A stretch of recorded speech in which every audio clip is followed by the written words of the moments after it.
प्रणाम नमस्कार। हम सब छी मैथिली मचान पर और आइ हम सब जे छै से मैथिली मूर्धन्य के दोसर भाग में जेमे हम सब जे छै से पिछला बेर प्रोफेसर देवशंकर नवीन सने प्रोफेसर ट्रांसलेशन स्टडीज JNU सने डिस्कस कऽ रहल छलहुँ। हुनका सने साझा बहुत रास गप कऽ रहल छलहुँ हेँ। हुनकर जे प्रोफेसर मायानन्द मिश्र के जे रचना संसार छलनि हेँ ओहिमे प्रवेश एक तरीकासँ हमसब लऽ रहल छलहुँ हेँ जे हुनकर रचना संसार की केना छलनि हेँ, ओकर जे छोट छोट बात सब छै, सूक्ष्म बात सब छै, ओकर महीन बात सबके जे छै से प्रोफेसर देवशंकर नवीन बहुत सुन्दरसँ जे छै से हमरा सब सने पिछला रविके जे साझा केला। हम फेरसँ कहऽ चाहब जे सब सुनि रहल छी दर्शकके श्रोताके जे ई तमाम गपशप जे छै से एखन आबयवला साहित्य अकादमीसँ प्रकाशित होयवला जे प्रोफेसर देवशंकर नवीनके माया बाबू पर किताब छनि ओहि किताबके इर्द गिर्द जे छै से रचना संसारके इर्द गिर्द भऽ रहल छै, कियाकि ओकर विश्लेषण जे छै, गहन विश्लेषण जे छै से प्रोफेसर देवशंकर नवीन अपना तरफसँ कऽ चुकलखिन हेँ। आब हमरा सबके लेल अछि जे मैथिली हमसब पाठक छी, श्रोता छी, जे हमसब ओहिमेसँ की लै छियै और हमसब जानऽ चाहै छियै ओहि प्रकाशमे, ओहि पुस्तकके प्रकाशमे जे आखिरकार प्रोफेसर देवशंकर नवीनके लेल माया बाबू के छलखिन, किया छलखिन और किया माया बाबू ही किया। एकर बहुत रास प्रश्नके उत्तर जे छै से पिछला बेर प्रोफेसर देवशंकर नवीन दऽ चुकल छथि। एहि बेर जे छै से खास कऽ कऽ भाग 2 में प्रोफेसर नवीन से हमरा सबके आशा रहत जे ओ हुनकर रचना प्रक्रिया पर जे छै से गंभीरतासँ प्रकाश डालथिन। पर ओहिसँ पहिने सबसे पहिने हम सरके जे छै से स्वागत करै छियनि मैथिली मचान पर, प्रणाम सर। और तकर बाद जे छै से हम हुनकासँ आग्रह करबनि, कियाकि प्रोफेसर नवीनके प्रोफेसर मायानन्द मिश्रके संग जे छै से प्रत्यक्ष आवागमन छलनि हेँ, हुनकर प्रत्यक्ष साक्षात्कार छलनि, कएटा जे छै से अनुभव जे छै से जुड़ल छनि, जेकर गाहे बगाहे जहन हमरा सबसँ संवाद होइ छनि सरके तऽ ओसब किछु किछु बहुत रोचक प्रसङ्ग सब जे छै से बताबैत रहै छथिन। हमर आग्रह रहत जे सबसँ पहिने जाहिसँ हमसब हुनकर रचनाके इतर सेहो बुझि सकी, कियाकि ओ आवश्यक छै रचनाकार लए, हुनकर किछु आर अथी सबके बारेमे जे छै से हमरा सब संग चर्चा कयल जाय। स्वागत अछि प्रोफेसर नवीन। नमस्कार। जतेक गोटे एहि आयोजन से जुड़ल छी सब गोटे के, सविता जी के तऽ धन्यवाद जे हमरा ई अवसर मैथिली के श्रेष्ठ रचनाकार के संबंध में अहाँ सब गोटे तक ई जानकारी पठबैके लेल से ई अवसर उत्पन्न कयलनि। आ स्वयं सविता जी मैथिली के लेखिका नहीं छथि, लेकिन जेनाकि माया बाबू बेसी काल कहैत रहथिन जे सब पाठ लेखके हेतै, ताहिमे से सविता जी एकटा सुबोध आ अनुरागी पाठक छथि। आ लगभग जेनाकि हम पिछला किछु बरखसँ देख रहल छी जे मैथिली के लेल, अपन मातृभाषा के लेल सविता जी एकटा सेनानी जकाँ काज कऽ रहल छथि। आ ई काज हुनकर खूब नीक जकाँ हुए से हमर शुभकामना, मंगल कामना। आब से गुरुवर प्रोफेसर मायानन्द मिश्र के प्रसंग में से चर्चा शुरू करै छी। पिछला बेर से हमसब चर्चा कयलहुँ मायानन्द मिश्र के एकटा रनिंग से विहंगम दृष्टिसँ चर्चा कयलहुँ। एहि बेर हमसब हुनकर रचना पर केंद्रित रहै के चेष्टा करब। लेकिन जे गोटे पिछला बेर नहीं सुनि सकला तिनका लेल आ जे ऑनलाइन नहीं देख सकला आ एहीटा भागके देखता हुनका लेल एकाटा आंकड़ेबाजी जे छै से पूर्णोसँ आबि सकैए, दोहरा सकैए, ताहि लेल कोनो क्षति नहीं छै। अहाँ सविता जी उल्लेख कयलहुँ मायानन्द मिश्र के संगे से हमर जे निजी वार्तालाप, निजी तालमेल रहै छलै ताहि दिशामे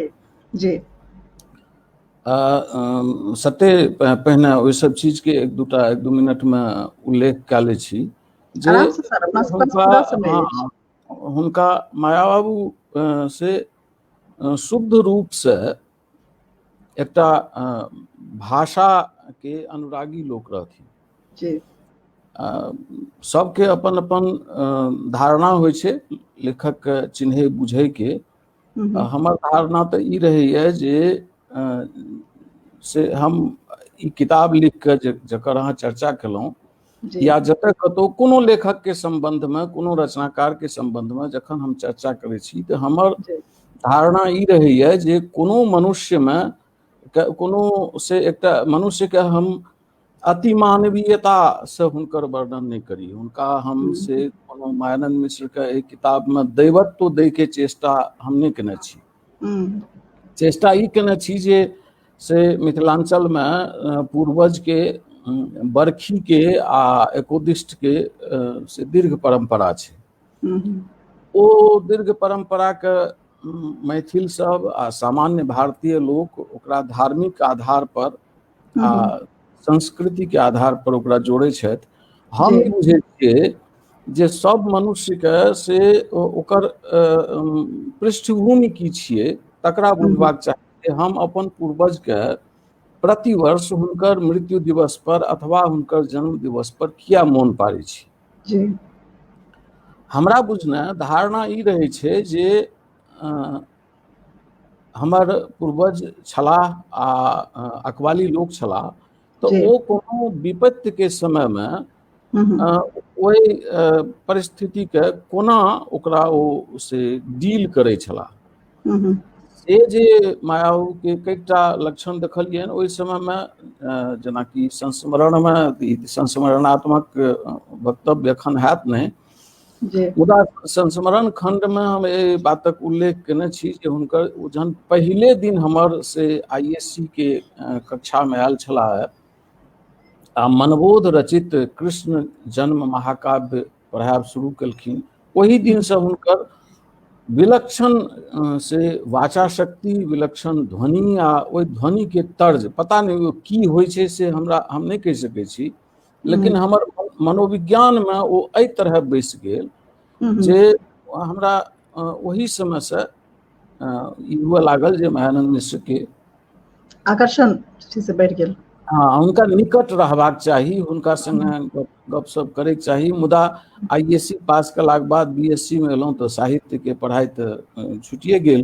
तकर बाद MA में अयलाक बाद तऽ ओहि समय में से एकाधटा प्रसंग ओहि समय के मोन एना पड़ैए जे वही सब प्रसंग के ध्यान में राखैत, हालांकि ओहि बात के उल्लेख में आउ अपन से उपन्यास जे छै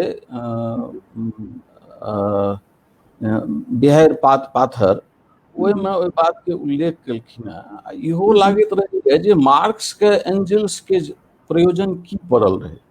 मार्क्स तऽ अपने बड़ विद्वान लोक छलाह, पढ़ल, हुनका एंजल सेहो छलाह, तऽ एंजल्स के हुनका जरूरत किया पड़लनि। माया बाबू के ओहि समय में जे रहन दैनिक दिनचर्या जे रहन सहरसा के, से बेसी काल ओ साँझ के सहरसा के एकटा कांग्रेसी नेता रहथिन जे बाद में दोसर दल में चलि गेला, हुनका ओहिठाम बेसी काल जाइत आबैत रहथिन। हमरा ई लागैत रहैए जे जेना हम देखलियनि जे मायानन्द मिश्र जतऽ रहै छलाह ओहिठाम ओ कोनो व्यक्ति के लग में जे जाइत रहथि, किनको ओहिठाम जाइत रहथि, किनको से गप करैत रहथि, तऽ ओहिमे हुनकर मूल उद्देश्य सदैव भाषा प्रेम रहै छलनि। ओ भाषा के अलावा आन कोनो गप नहीं करैत रहथिन। ताहिमे हमरा ई लागैत रहए जे जकर उल्लेख ओ केलखिन हैं से बिहारि पाथर में अंतिम अंश में आबि के, जे एकटा गाम के धनशाली कोन तरह के राजनीति कए के ओहि गाम के निविष्ट पंडित के से गाम में बारै के चेष्टा केलखिन आ बैरिए देलखिन। ई एकटा से दुखद पक्ष छियै समाज के, जे अपना सब गोटे बुझे छी जे समाज के केवल आँखि होइ छै, यद्यपि आँखि तऽ आब तऽ आँखो नहीं होइ छै, कारण जे आँखि तऽ तखन भेल जहन अहाँ देखै छियै, मुदा अहाँ देखै नहीं छियै, अहाँके देखायल जाइए। ई संचार माध्यम के से महिमा छियै जे अहाँके ओ नहीं देखाइए जे भए रहल छै। आ एखन ओना से दुनिया भर के साहित्य में सब गोटे के बुझल हेतनि, विद्वान लोक सब छथि, जे पोस्ट ट्रुथ के एखन एकटा नवका फ्रेम चललैए आ ई विचार चलि रहलैए। मैथिली साहित्य में हमरा नहीं बुझल है जे मैथिली के शोधार्थी लोकनि ई पोस्ट ट्रुथ पर कतेक अग्रसर भेला है। मुदा पोस्ट ट्रुथ ओ छियै जे सत्य जे छियै से तकरा स्पष्ट नहीं हुआ देल जा रहल छै। सत्य के उत्तर, सत्य के बाद एकटा नवका सत्य गढ़ल जाइ छै आ ओहि सत्य के से गढ़ल सत्य के सत्य जकाँ प्रस्तावित कयल जाइ छै। मुदा मायानन्द मिश्र ओहि समय में जतेक जै कोनो राजनीतिज्ञ के सोझा में जाइ छलाह, तऽ पंडित जवाहरलाल नेहरू तक से भेंट केलखिन भाषा के संबंध में, इंदिरा गांधी से भेंट केलखिन, कतेक रास मंत्री सबसे भेंट केलखिन। हमरा सबके जे समवयस्की 2-4 बरख पैघ छोट सब जे सब छलाह, ओहो सब मायानन्द मिश्र के समवयस्की द्वारा ओहि समय में जे माया बाबू के माने ईर्ष्या के कारण माया बाबू के प्रतिपक्ष में जे सब घोषणा करथिन, से घोषणा हमरा पीढ़ी के 2-4 बरख पैघ आ छोट के हृदय में, मानस पटल पर एहि तरह बैस जाए जे ओकरो सबके देखिए अरे मायानन्द मिश्र तऽ से बेर बेर हुनका ओहिठाम जाके बैसै छथि। ओ व्यक्ति कहियो हमरा एकाध बेर एहन से अवसर लागल जे हम ओ देखलियनि मायानन्द मिश्र के ओतबा काल गप करैत, तऽ असल में ओ ई बुझथिन जे हम पढ़ल लिखल लोक तऽ छी, मुदा ततबे समाज के जागरण लेल ततबे पर्याप्त नहीं छै। एहिमे किछु समाज में जे वर्चस्व, जे प्रभुत्व बना चुकल लोक छै, तकर सबके संग हमरा बहुत अनिवार्य है। तैं ओहि सब व्यक्ति के लग में जखन कखनो बैसथिन तऽ ओतबेटा गप करथिन जे भाषा के कोना एहि संबंध में कोना आगू बढ़ल जेबाक चाही। जते से ई प्रमाता लोकनि एखन छथि, जे दर्शक लोकनि, ओ हुनका सबके जो पढ़ल होनि तऽ राजकमल चौधरी के एकटा उपन्यास छै आंदोलन। ओ संपूर्ण किताब में भाषा के बहुत पैघ महत्व छै, जे भाषा के लए के एकटा आंदोलन ठाढ़ केनाइ आ ओहिमे एकटा से ऊपर एकटा उपन्यास लिख लेनाइ ओ बहुत श्रेष्ठ कोटि के उपन्यास छै। ओहि उपन्यास में एक ठाम उल्लेख एलैए जे कमल जी जे नायक छथिन, हुनका चौधरी जी से बेसी इंटरेक्शन होइत रहै छनि, खूब वार्तालाप होइत रहै छनि। तऽ ओहिमे एक गोटे के से भाषा आंदोलन के नेतृत्व थमाबै के चेष्टा कयल गेलै। तऽ जहन सवाल कयल गेलै जे भाई ओकरा अहाँ नेता जे बनबै छियै से ओ की कए सकैए, तऽ चौधरी जी कहलखिन औ जी आंदोलन ओ थोड़े करतै, आंदोलन के चाही एकटा नेता, आ नेता सब किछु नहीं करे छै, काज तऽ करे छै कार्यकर्ता, जे हम करबै, जे अहाँ करबै।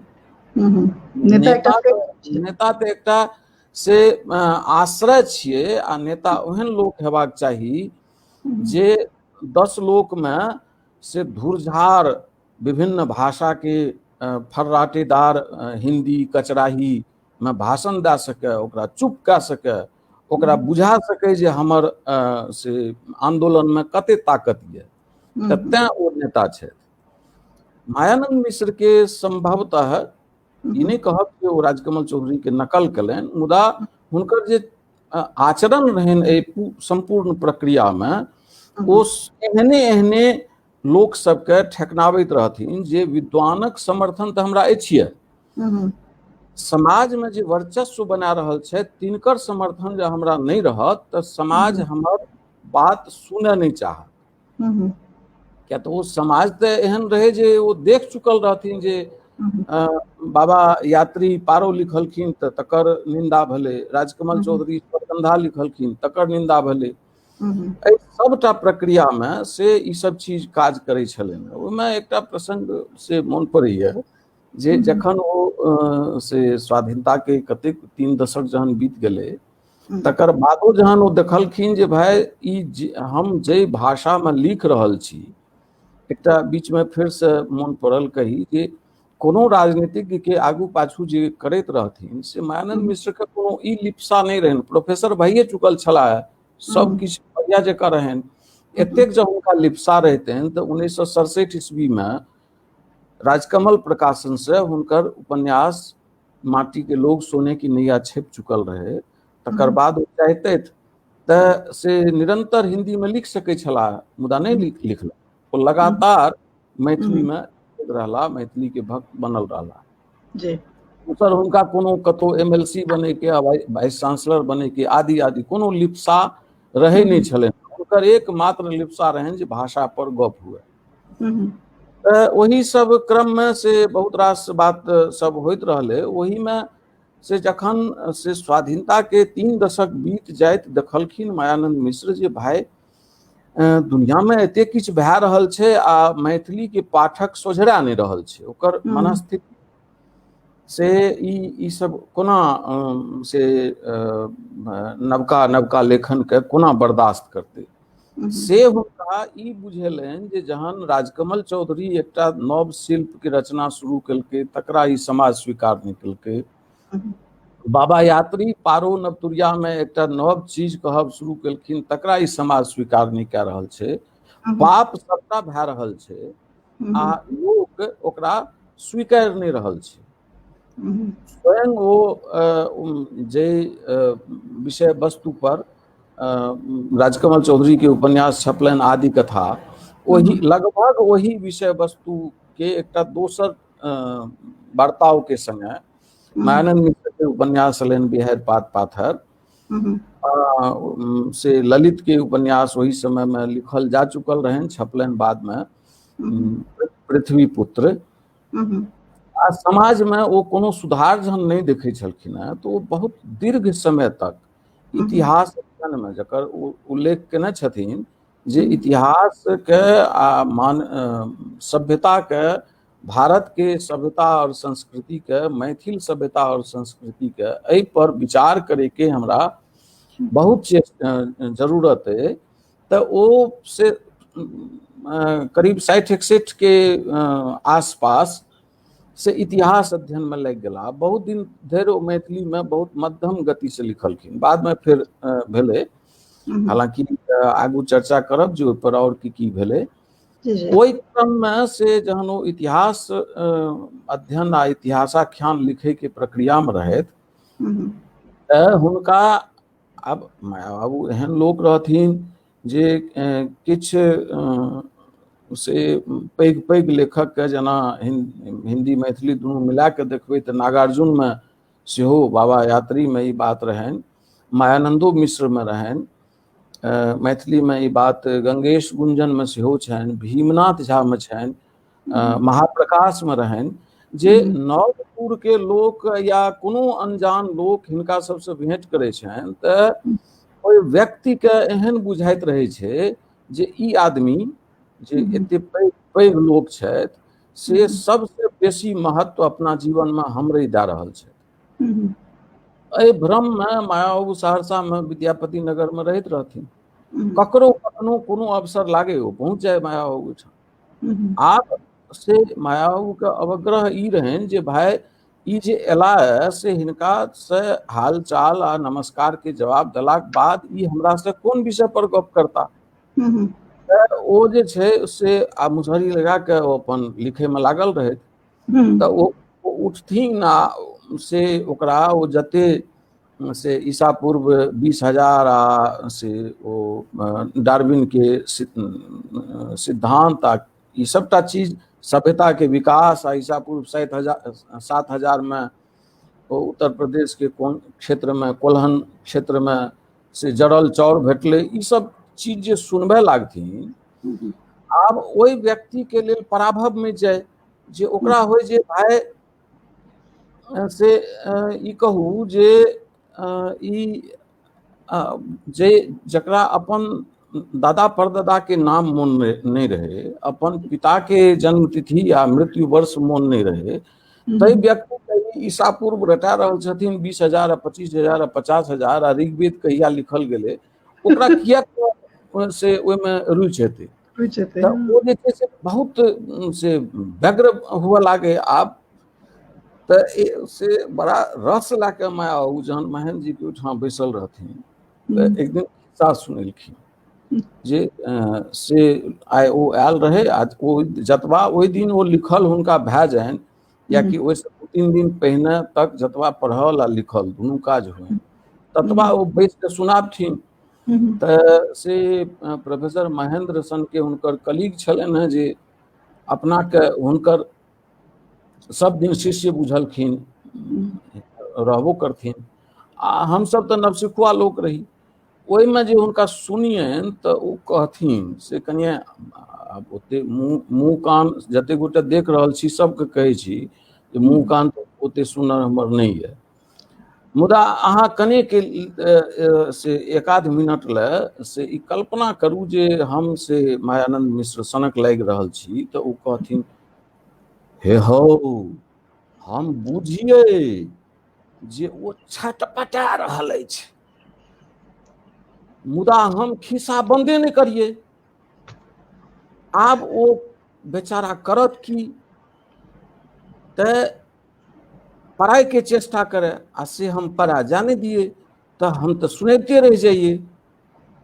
एकर से परिणाम ई देखबामे आयल जे अगिला बेरसँ ओ नहि अयला।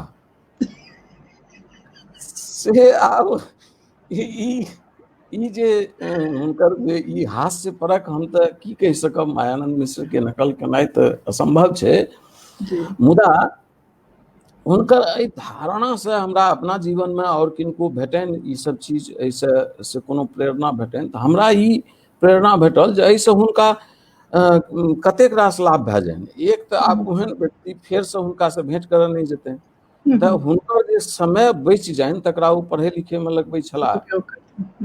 तऽ से एहन मायानन्द मिश्र एक बेर से हुनका देखलियनि जे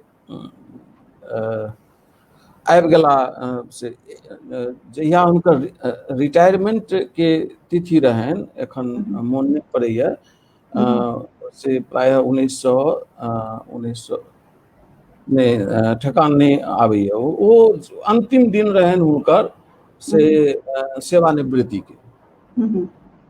अचानक से देखलियनि जे हम एहिठाम JNU मे रहैत रही कावेरी हॉस्टलमे केवाड़ पर ठक ठक भेल खोललियै तऽ भव्य आकृति माया बाबू ठाढ़ छथि तऽ से गोर लागलियनि आ एला 2-3 दिन रहला तकर बाद कहलखिन जे आब जाइ छियौ तऽ हम कहलियनि जे सर रिटायर अहाँ भइए गेलहुँ।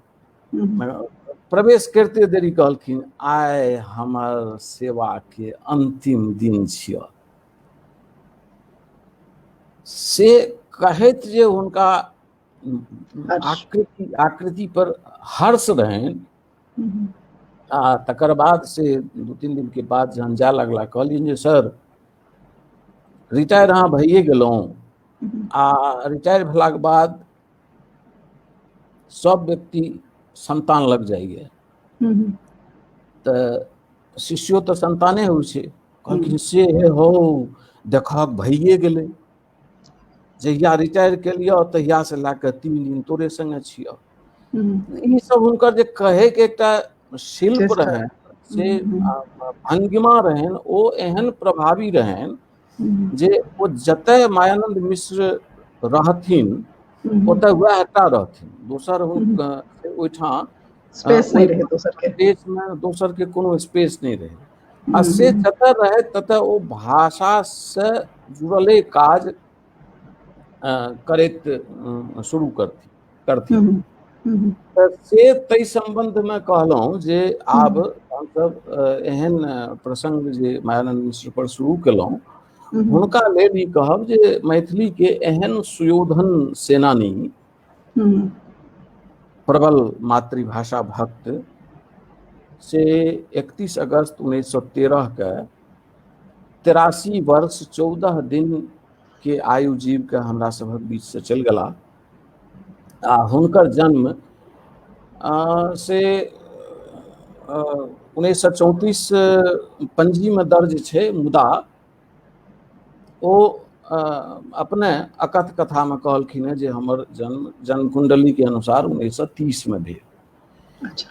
एहन मायानंद मिश्र के गाम कनिए से पृष्ठभूमि के संबंध के रूप में एहि लेल कहि दै छी जे हिनकर जन्म बनैनिया जे भपटियाही लग छै आ सुपौल से 34 किलोमीटर दूर छै, ओही गाम में भेलनि। ओहि गाम के 3/4 हिस्सा एखनो कोसी नदी में छै। आ आय के आंकड़ा जो देखबे तो 2011 के जनगणना के अनुसार ओहि गाम में 631 परिवार छै आ कुल से 3105 लोग में बराबर बराबर स्त्री पुरुष के संख्या छै। वो गाम 1940 ईस्वी में संपूर्ण रूप से कोसी नदी के पेट में चल दहा गेलै। तकर बाद वो ओहिठाम से प्रतापगंज में हुनकर परिवार आबि के रह लागलनि आ 10 बरख धरि ओतै रहलनि। ओहिठाम से फिर वापस जहन गेला तकर बाद अपन हुनकर से वो तो पारिवारिक प्रसंग भेलै, मुदा बचपने में 5-6 वर्ष के अवस्था में हुनका मातृक आनल गेल रहनि आ ओतै से ओ पढ़ब लिखब हुनकर से शुरू। सीधे सीधे आबी जे 17 अगस्त 1934 हुनकर पंजी में दर्ज हिसाब से जन्म तिथि आ से 4टा हुनकर मैथिली में कथा संग्रह प्रकाशित छनि, 4टा मैथिली में उपन्यास प्रकाशित छनि, 2टा कविता संग्रह, 1टा संस्मरण, 2टा चिंतन परक किताब, 4टा हिंदी में उपन्यास, 5टा उपन्यास हिंदी में। अच्छा। से भांगक लोटा 1951 में छपलनि, आगि मोम पाथर 1960 में छपलनि, चंद्रबिंदु 1983 में छपलनि, अभिनंदन 2013 में छपलनि। ई कथा संग्रह भेल।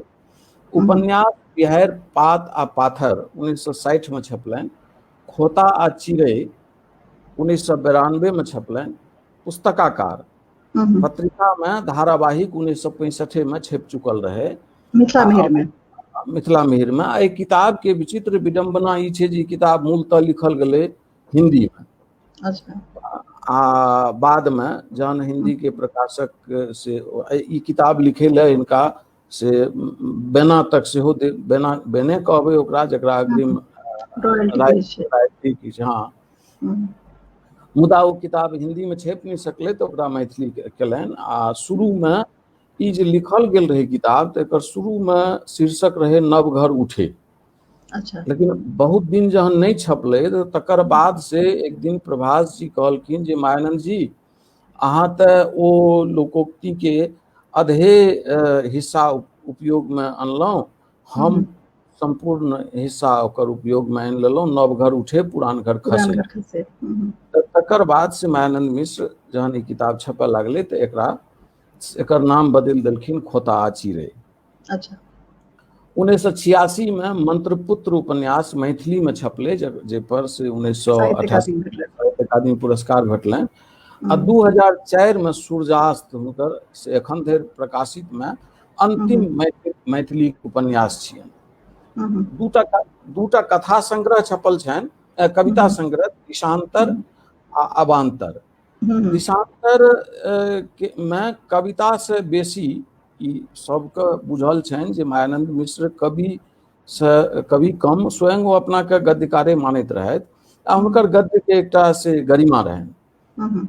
मुदा कविता जे लिखलनि तो दिशांतर में कविता से बेसी महत्वपूर्ण ओहि किताब के भूमिका छै जे मैथिली में कविता के नव विधान के बुझे के कोन तरह चेष्टा हेबाक चाही। यद्यपि ओहिसँ पहिने बाबा नागार्जुन के से चित्रा छप चुकल रहे आ ओहि में 1941 में बाबा के कविक स्वप्न कविता आबि चुकल रहे जेमे कहने रहथिन उठा कवि तो दहक ललकारा गिरी शिखर पर पथिक दल चलते रे। से बाबा के आन्हर जिंदगी से विशिष्ट कविता जे नव विधान के होइ छै से छप चुकल रहे। तकर बावजूद जे ई एकटा से एहि समय तक मैथिली में आकि हिंदियो में मात्र 3टा लेख राजकमल चौधरी के से 2टा हिंदी में 1टा मैथिली में लेख स्वर्गंधा के भूमिका के रूप में नव कविता पर छपल रहे। आ अवान्तर में हुनकर किछु कविता आ किछु बाद में से हुनका एकटा लेख में भ्रमवश की पता नहीं, हुनकर एकटा लेख में गजलकार हुनका घोषित कए देल गेल। तो महेंद्र जी पूछ देलखिन वो लेख पढ़लाक बाद 1986 के आसपास जे सर अहाँ गजलो लिखने छियै मैथिली में? तो कहलखिन नहीं हो। तो वो लेख देखबे महेंद्र जी कहलखिन जे आब की करबै? कहलखिन हो ये लेख के लेखक से मैथिली के महान लेखक छथिन, आब तऽ हमरा किछु लिखऽ पड़त, नहीं तो हिनकर से असम्मान हेतनि आ हिनकर असम्मान मैथिली के असम्मान हेतै।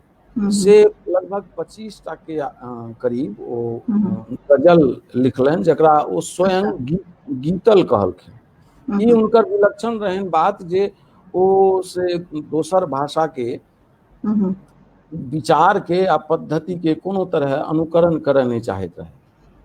2003 में लिखलनि ओ अपन 2 से 3 के बीच में अकथ कथा जे कहल नहीं गेल कतौ, से छपले 2004 में। आ ओहि अकथ कथा में हुनकर से आंदोलनात्मक रवैया आ अपन जीवन के संबंध में बहुत संक्षेप में किछु बात सब। भारतीय परंपरा भूमिका 2005 में छपलनि जे विशिष्ट किताब छै। आ 2014 में हुनकर मृत्यु के बाद मैथिली साहित्यक इतिहास किताब छपले। यद्यपि ई किताब हुनकर 1990 में लिखल जा चुकल रहे। आ हुनकर मने लिखै के 23 बरख के बाद से ये किताब के प्रकाशन भेलै। ओहि किताब में बहुत रास गड़बड़ी सब छै, जकर बाद में समय भेटल तऽ ओहि पर उल्लेख करब जे ओहिमे से गुरुजी थोड़े गड़बड़ केलखिन हैं। आ से ओहि किताब में हम एहि बात के उल्लेख केलिए जे मायानन्द मिश्र के एना नहीं करैके चाही, मुदा ओहिठाम हम एकटा से जकरा अंग्रेजी में कहै छियै बेनिफिट ऑफ डाउट, जे जँ ई किताब से हुनकर लिखल अंतिम रहनि तऽ अपन लिखल किताब समाप्त भेलाक बाद जल्दी से छपि जाए तकर हुनका बड्ड व्यग्रता रहै छलनि। 2003 में हिंदी के स्त्री धन लिखब खत्म भेलै। आ ओहिसँ पहिने पुरोहित से राजकमल प्रकाशन में छपै लए दए चुकल रहथिन। तऽ राजकमल प्रकाशन से जल्दी छपै तकर ओ ताबड़तोड़ से हमरा चिट्ठी लिखैत जे कने पता करी जे ओ कहिया छपतै की हेतै। लेकिन 1990 में मैथिली साहित्यक लिखल इतिहास आ 2013 में हिनकर मृत्यु भेलनि तऽ 23 बरख धरि ओहि किताब के छपै के जे हुनका कहियो व्यग्रता नहीं भेलनि तकर कारण हम ई मानै छी जे संभवतः ओहिमे ओ एखन से बहुत रास गुंजाइश देखैत रहथिन। मुदा हमर शंका के संगे संगे बेनिफिट ऑफ डाउट के संगे एकटा इहो प्रसंग ध्यातव्य है जे ओ जँ मानि लिअ ओकरा करबो करतथिन तऽ इतिहास लिखल जाइ छै। अहाँ तऽ स्वयं सविता जी इतिहासक विद्वान छी, जे किछु तऽ अहाँ बुझैत हेबै जे इतिहास के में एकटा इतिहास दृष्टि होइ छै। इतिहास दृष्टि के बिना इतिहास लिखब असंभव छै। तऽ से जँ मायानन्द मिश्र के ई मानि लिअ एकरा परिवर्तन एकर करे ओ चाहबो करतथि, सुधार परिष्कार करबो करतथिन तऽ दृष्टि के नहीं करतथिन। ओ किछु चीज जोड़ि देतथिन, किछु चीज घटा देतथिन, तथ्य के करतथिन। ओहिमे गड़बड़ी जे छै से आधुनिक काल में आबि के तथ्य के गड़बड़ी छै जे हुनकर बहुत किशुन संकल्प लोक सुपौल से। तऽ ओहि किताब के प्रकाशन में किछु मने किताब में जे गड़बड़ी छै ताहिमे हम मायानन्द मिश्र से बेसी दोष ओहि मने ओहि किताब के प्रकाशन मंडल में जतेक गोटे ओहि समय में क्रियाशील भेला हुनका सबके मानै छियनि जे हमर पूर्वज से एतेक महान काज सब कए के चलि गेला आ एहिमे किछु गड़बड़ी छै तऽ ओकरा से बचा लेबाक चाही जे नहीं बचाल गेलै तऽ खैर ओहि पर तथ्य के तऽ परिमार्जन कैल जा सकै छलैया, हाँ दृष्टि के नहीं कैल जा सकै, नहीं किछु तऽ एतबा तऽ कैले जा सकै छल जे जाहिमे से बहुत रास घाल मेल रहे से चारू दिस प्रमाणित तथ्य छै आ ओहि तथ्य के मायानन्द मिश्र कने उल्टा कए के कहै छथिन जे युग के यात्री युग कहबाक चाही ताहि युग के ओ से सुमन युग कहि देलखिन। तऽ ई सब गड़बड़ी रहे, ऐसे से मायानन्द मिश्र के बहुत रास कमाल धमाल चीज जे छै से ध्वस्त होय के स्थिति में तऽ भइए जेतनि, क्यों करबो करतै। तऽ से ओहि प्रकाशन मंडल से जुड़ल लोक के एहि पर विचार करबाक चाही छल, जे नहीं भेलै तऽ खैर ओहि पर एखन हमरा नहीं जेबाक यऽ। से हम आगू ई आबै छी जे स्वातंत्र्योत्तर मैथिली साहित्य में से जे प्रविष्ट स्वाधीनता के बाद जे मैथिली साहित्य में प्रविष्ट किछु ऊर्जस्वित रचनाकार सब भेला तकर प्रथम कतार के रचनाकार मायानन्द मिश्र छथि। हमरा बुझने से मने केओ व्यक्ति एकरा से फतवा नहीं मानैत किछु भए सकैए, हमरा जानैत से मैथिली में बहुत रास सचेत रचना सब मायानन्द मिश्र से पहिने से मनबोध कए चुकला, चंदा झा कए चुकला, सीताराम झा केलनि, भुवनेश्वर सिंह भुवन केलनि, काशीकांत मिश्र मधुप केलनि, तंत्रनाथ झा केलनि, किरण जी केलनि, यात्री जी केलनि, राजकमल चौधरी हुनकर समकालीन रहथिन, सब केलनि। सबके ओहिठाम विभिन्न तरह के प्रगतिशील चेतना के उद्घोष रहे।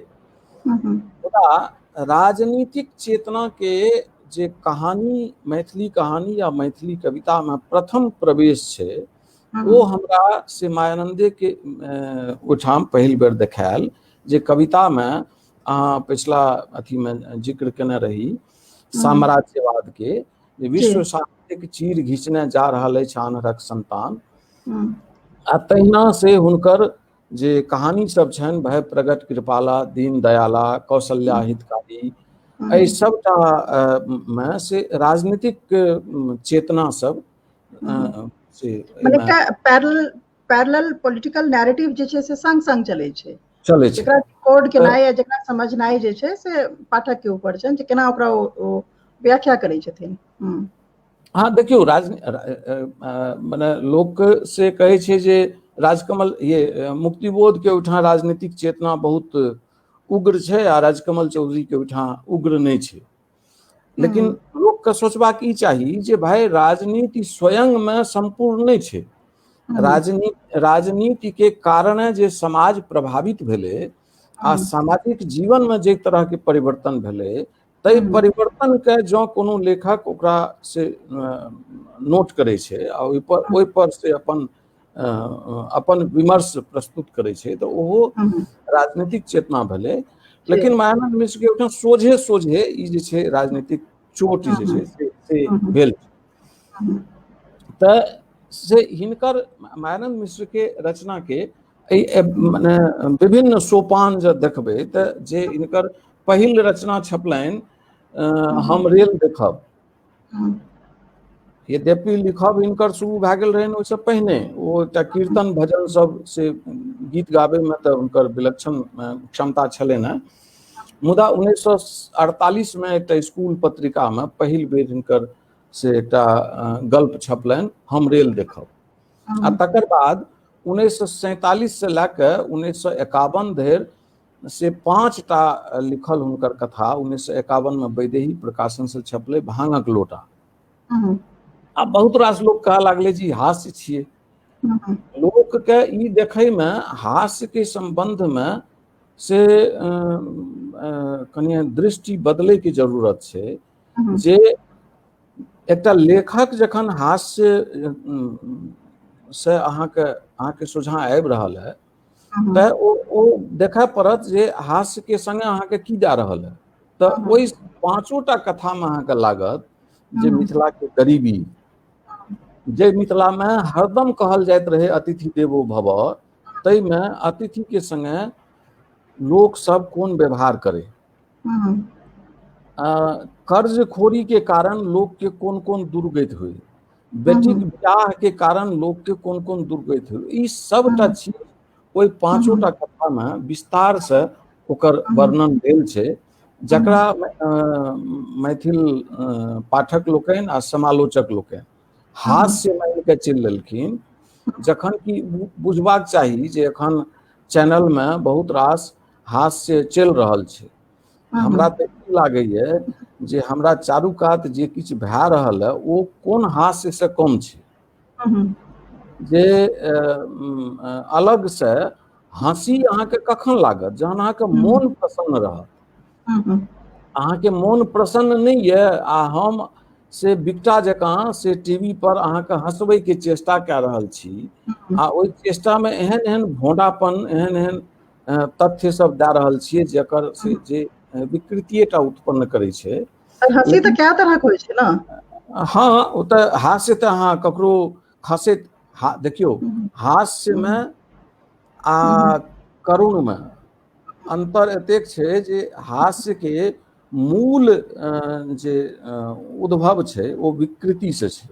ककरो खसैत अहाँ देखलिए आ हंसि देलिए, तऽ ई हंसनाइ जे छै से मानवीयता नहीं छियै। ककरो खसैत देखलिए अहाँ हंसि देलिए तऽ ई अहाँके माने भीतर के क्रूरता छी, जे कोनो व्यक्ति के पतन पर अहाँ हंसि रहल छियै ओकरा उठबै के बदला। तऽ हमर से पूर्वज लोकनि बड्ड विद्वान रहथिन जे एहि सब चीज के तरह तरह से व्याख्या केलखिन। एहि समस्त व्याख्या में से मायानन्द मिश्र जगह जगह अपन से लेखन के शैली के बेर बेर छै बदलै के चेष्टा केलखिन जे समाज प्रभावित नहीं भए रहल है। तऽ पहिल बेर मैथिल समाज के जे विकृति रहे तकरा ओ हरिमोहन झा से प्रभावित भए के, फिर हम कह चाहब जे हरिमोहनो झा के रचना के हम हास्य नहीं मानै छियै। नहीं बिल्कुल नहीं। ओ एते उग्र व्यंग छै जकरा लोग एखनो बुझि नहीं सकलै। से हरिमोहन झा के बहुत व्यंग के जे तीक्ष्णता रहे ऊपर नामवर सिंह के बहुत महत्वपूर्ण टिप्पणी सब होइत रहे। तऽ ओ जे हास्य जे तरह के हास्य ओहिमे दए के प्रस्तुत केलखिन ओ हरिमोहन झा के प्रभाव में रहे, लेकिन मायानन्द मिश्र के जहन लागलनि जे ई आब असर नहीं भेलै तऽ तकर बाद अगिला संग्रह जे हुनकर रहलनि आगि मोम पाथर, ओहिमे से आगि मोम पाथर में ओ देखलखिन जे ओहिमे 8टा कहानी छै। कौन ईस्वी में भेलै सर आगि मोम पाथर? आगि मोम पाथर से आगि मोम पाथर के प्रकाशन छै 1960 ईस्वी में। अच्छा। तऽ 1960 में ओ छपलाक बाद तकर बादो हुनका लागलनि जे अरे बा ई तऽ किछु भइए नहीं रहल छै।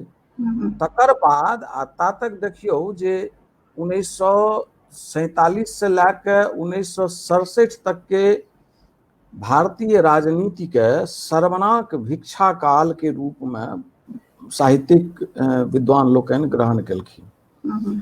मायानन्द मिश्र के ई व्यवस्था लागैत रहनि जे दुनिया में एते चीज भए रहल छै, एते प्रगति वैज्ञानिक प्रगति भए रहल छै आ ताहि पर से कोनो मिथिलांचल में एकर से भाफो नहीं आबि रहल छै।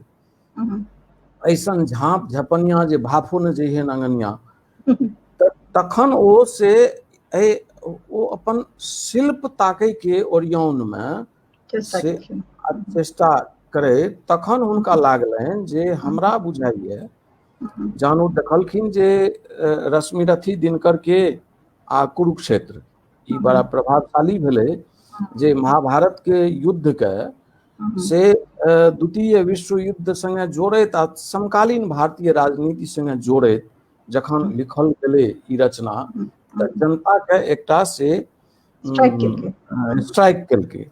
तऽ ताहि क्रममे ओ पढ़ैत जहन सबटा इतिहास आ सभ्यता सब चीज देख लेलखिन तखन हुनका एकटा प्रबल शिल्प भेटलनि आ से शिल्प एहि शिल्पके हुनकर जे चारूटा इतिहासाख्यान छियै जहन पहिल बेर 1990 में प्रथमं शैलपुत्री च आ मंत्रपुत्र ई दुनू राजकमल प्रकाशन से एलै 1990 में, मतलब कि 23 वर्ष के बाद 67 में छपल रहे माटी के लोग सोने की नैया। आब एहि दुनू रचना धारा के भाषा के अंतर आ एहि दुनू के से विषय के अंतर ई देख के अचानक से एकटा चौंकब शुरू भेलै समाज में। मैं आगू चर्चा करब जे जहन से नामवर सिंह के उठाई प्रसंग में गेल रही तो ओकर केहन टिप्पणी रहन नामवर जी के ओहि दुनू उपन्यास पर।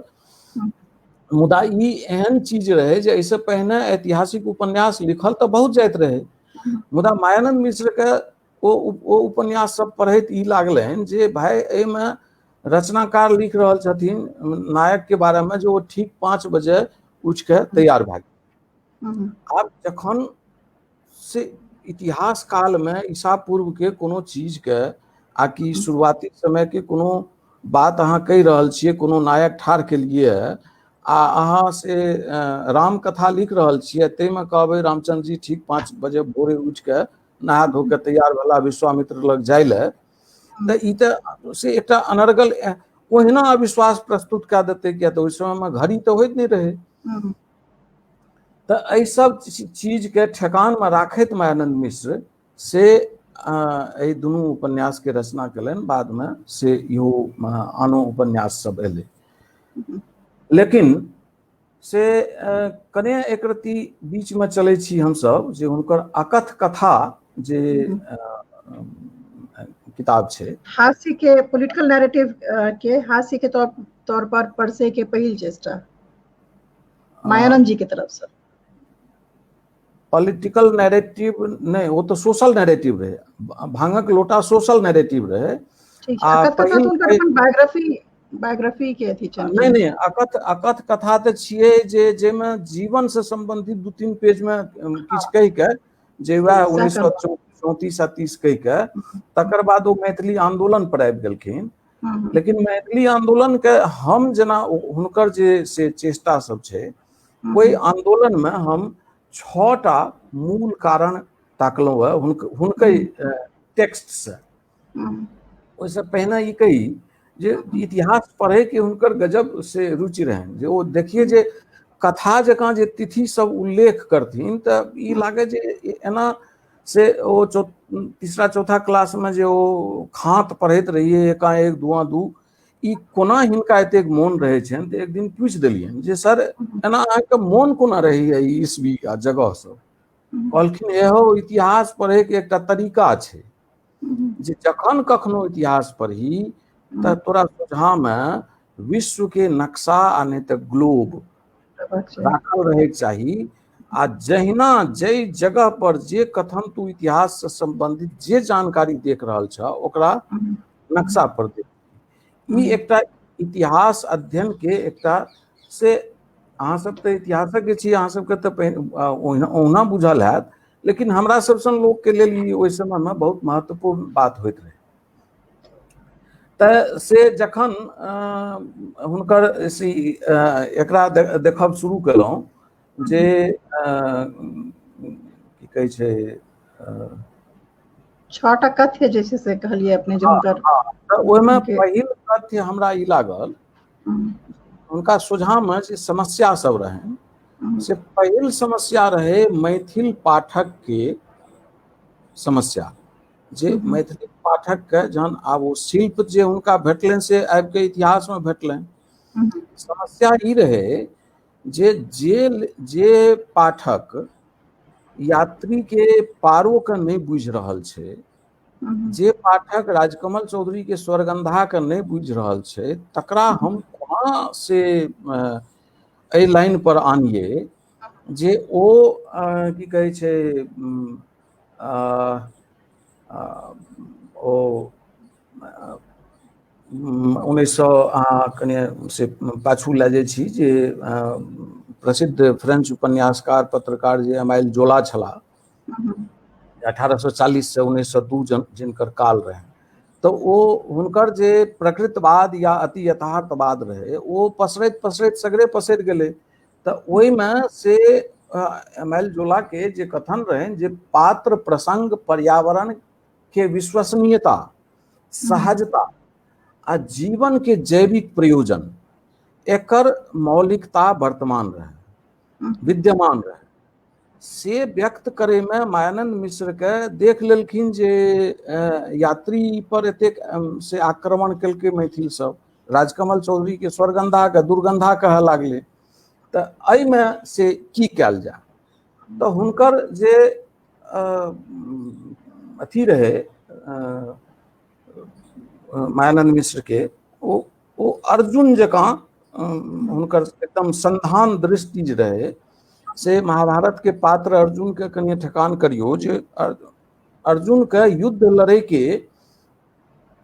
लड़े में जाय से पहिने ओकर से आयुध जुटबे में कतेक चेष्टा रहे जे तपस्या करे की करे कोना कोना बाण जुटाबे आ सबटा संगोर करे मायानंद मिश्र अही संगोर में 1960 ईस्वी से लाके लगभग 1982-83 जखन से चंद्रबिंदु छपले ते आसपास तक अही संधान के जुटबे में ओ अर्जुन जकाँ ओ लाग गेला आ तखन आबि कऽ हुनका ओ चीज भेटलनि तऽ तही क्रम में हुनका लागलनि जे भाई जे व्यक्ति यात्री के नहीं बुझि रहल छै ओ व्यक्ति Hugo Dickens Flaubert Alphonse Daudet Thomas Hardy Huysmans Maupassant Glasgow Eliot एकर सबके जे ई जीवन के यथार्थ के जे चित्रण छै एकरा ओ कोना बुझतै तऽ तै क्रम में ओ ई चेष्टा कयलनि जे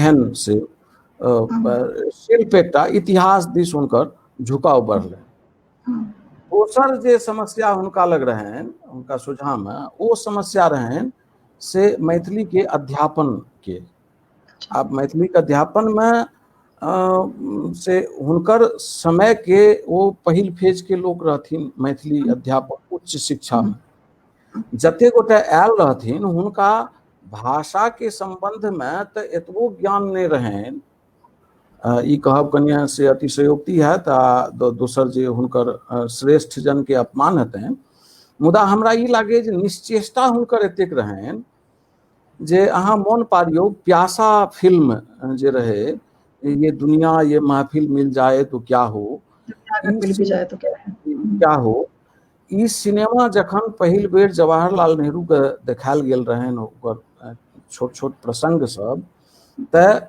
दंग भए गेल रहथिन जवाहरलाल नेहरू के मुंह से बकार नहीं फुटले जे हम जनता के जे हम जे दे रहल छियै से सफिशिएंट माने ओ पर्याप्त नहीं छै जनता हमरा से की चाहैया तऽ ओहि हुनकर पीढ़ी के हुनका से थोड़े पैघ आ लगभग आसपास के जे लोग सब रहथिन हुनका एतेक से दृष्टि एते दूर धरि जाइत नहीं रहनि जे साहित्य चाहे तऽ तख्ते ताऊ से हिला सकैया से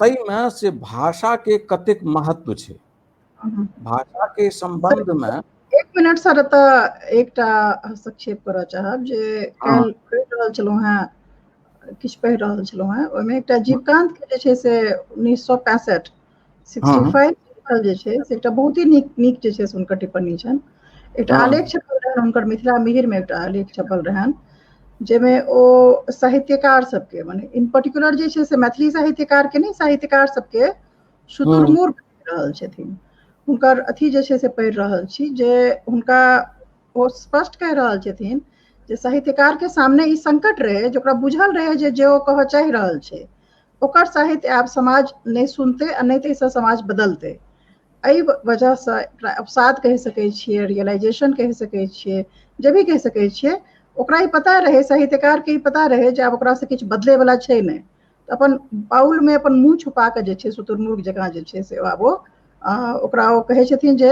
आधुनिक सर्जक के नाम देने छथिन। आधुनिक सर्जक शुतुरमुर्ग सन भए गेला अछि। हुनका लोकनिक विश्वास साहित्यिक शिव तत्व सँ हटि गेल छनि। ओ जनैत छथि जे आब आधुनिक साहित्य मनुष्य के चिंतन के धारा नहीं बदलि सकैत अछि, नहीं बदलि सकैत अछि। तें ओ आधुनिक क्षयधर्मी, ग्लानिजीवी आ दमघोटू वातावरण से पड़ा के बालू में मूड़ी गाड़ने आश्वस्त छथि। गिन्सबर्ग से राजकमल चौधरी धरि 65 में मिथिला मीर में जीवकांत लिख रहल छथि। तो तकर मतलब छै जे आधुनिक सर्जक के जे संकट रहे या उनका सामने कोन तरह के हमरा लगे बहुत सटीक टिप्पणी छै, खास कऽ जे साहित्य के शिव तत्व के लऽ कऽ जो चर्चा केलखिन हेँ, ई संकट जे छै से माया बाबू एहिसँ निश्चित तौर पर गुजरल हेथिन आ जीवकांत सेहो एहि चीज के देख पाबि रहल छलखिन हेँ। ठीके कहलिए। आ जीवकांत जी जे लिखलखिन है ओहिमे ओ गिन्सबर्ग से लाके राजकमल चौधरी तक के सेहो जो जोड़ देलखिन, ओ कनिए से अर्घे वाला नहीं लग रहा है। खाली ओ गिन्सबर्ग मैथिली साहित्य के हम पहिनेहो कहऽ चाहैत रही चीज, आब एकटा आर हस्तक्षेप करऽ चाहब। जेना प्रायः ई बात उठै छै जे मैथिल समाज यात्री के नहीं बुझि पेलनि, हुनकर राजकमल के स्वरगंधा के दुर्गंधा बना देलकनि वगैरह वगैरह। मतलब सबके अपन अपन नैरेटिव छनि, जो हम एहि समय में ई लिखलहुँ, साहित्य समाज हमरा जे छै से नहीं बुझि सकल। अतः हमर कहब ई अछि जे वैश्विक तौर पर देख लियौ, जखन कोनो साहित्य में समाज में नव प्रयोग भेलैए ओकरा कतौ एक्सेप्ट नहीं कयल गेलैए। तऽ ई एक्सपेक्टेशन या ई जे एकटा कहि सकै छियै जे ई जे एकटा कानब छै जे मैथिली साहित्य, मतलब तकर मतलब अहाँ डायरेक्टली मैथिल समाज के जे छै से इंगित कऽ रहल छियै जे समाज एहन गेल गुजरल छै, ई पर्टिकुलर समाज एहन गेल गुजरल छै या अवसाद ग्रसित छै जे एहि पर कोनो भी जहन नव प्रयोग कयल जाइ छै, कोनो जहन नव शिल्प, नव प्रतीक, नव बिंब लऽ कऽ आबै छी, नव तथ्य लऽ कऽ आबै छी, तऽ ई समाज हमरा बुझि नहीं पाबैए आर यात्री एहन अथी के जे छै से नकारि देल जाइ छनि। अतः हमर कहब ई अछि जे ई एकटा वैश्विक समस्या छै जेकरा तरफ जीवकांत जे छै से अथी कऽ रहल छथि। ई कोनो खाली मैथिली साहित्य के या मैथिली समाज के चिंता नहीं छै या ओकर प्रतिक्रिया नहीं छै, एकटा ग्लोबल प्रतिक्रिया छै, वैश्विक प्रतिक्रिया छै। तें दुआरे गिन्सबर्ग से लऽ कऽ जे अथी के ओ चर्चा केलखिन हेँ, राजकमल चौधरी तक के चर्चा केलखिन हेँ, साइन देलखिन, एकटा कहि सकै छै जे सानी जकाँ साइन देलखिन हेँ, ओहिमे ओकर पाछू हमरा अथी लागल, लॉजिक लागल जे ठीक कहि रहल छथिन संभवतः। जी ये ठीके कहलिए अहाँ। देखियो जीवकांत जी एहि सब चीज के संबंध में बहुत सचेत, आ हुनका से सचेत रहबे करथिन। आ ओ विश्व साहित्य ओ आन मैथिली के आन लेखक कवि जकाँ से ओ अपन कछुआ जकाँ नुकायल नहीं रहथिन। ओ हुनकर बहुत अध्यवसायी लोक रहथिन, बहुत पढ़ैत रहथिन, आ सबटा विश्व साहित्य के हुनका जानकारी रहनि। आब वो उल्लेख कए देलखिन है गिन्सबर्ग आ राजकमल चौधरी के, मुदा दुनू कवि के जीवकांत जी बहुत पैघ प्रशंसक रहथिन। आ अहाँ स्वयं जानै छी जे गिन्सबर्ग के जे कविता हाउल छै ओकर तऽ अर्थे भेलै चीख। तऽ ओ तऽ से हिला देने रहे। आ ओहि समय में से 50,000 कापी, जब बड़का बड़का से लेखक के 1000 कापी नहीं बिकाइत रहे, उनकर 50,000 कापी बिका गेल रहन ओहि किताब के। आ से गिन्सबर्ग भारत सेहो आयल रहे, राजकमल चौधरी के संगे थोड़े दिन सेहो रहला। सर एकटा बात एतऽ कहऽ चाहब, जहन कि कॉपी के बेसी जेकरा साहित्य के बाजार के कहि रहल छियै, मांग कहि रहल छियै, एहिसँ कतहु इंगित नहीं होइ छै जे 50,000 कॉपी बिका गेलासँ समाज ओ पढ़ि कऽ बदलि गेलै। एंटरटेनमेंट, एकटा मनोरंजन, एकटा अलग चीज छै, और ओकर चेतना पर छाप अलग चीज छै। कॉपी बिकेबाक से कतहु ई संभव नहीं होइ छै। तहन हम अहाँके सूचना दऽ दी जे एखन तक के जे ई 50 शेड्स ऑफ ग्रे जे छै, एकटा पॉर्न लिटरेचर छै। अगर अहाँ जेबै तऽ कोनो एहन भाषा नहीं छै जाहिमे ओकर रूपांतरण नहीं छै, ओकर ट्रांसलेशन नहीं भेल छै, अनुवाद नहीं भेल छै, या फिर ओकर जे छै से कोनो जे कॉपी बिकायल छै ओ हमरा लगैए जे मने सपनो में नहीं सोचि सकै छथिन कोनो भी बेस्ट सेलर जे कोनो भी भाषा के छथिन, ओ पॉर्न लिटरेचर छै। ओहिसँ कतहु साबित नहीं होइ छै जे समाज केना बदलि रहल छै ओकर नंबर ऑफ कॉपीज बिकेलासँ। हमरा नहीं लगैए जे ई एकटा क्राइटेरिया भऽ सकै छै। अहाँके ठीक मोहन कहलियै।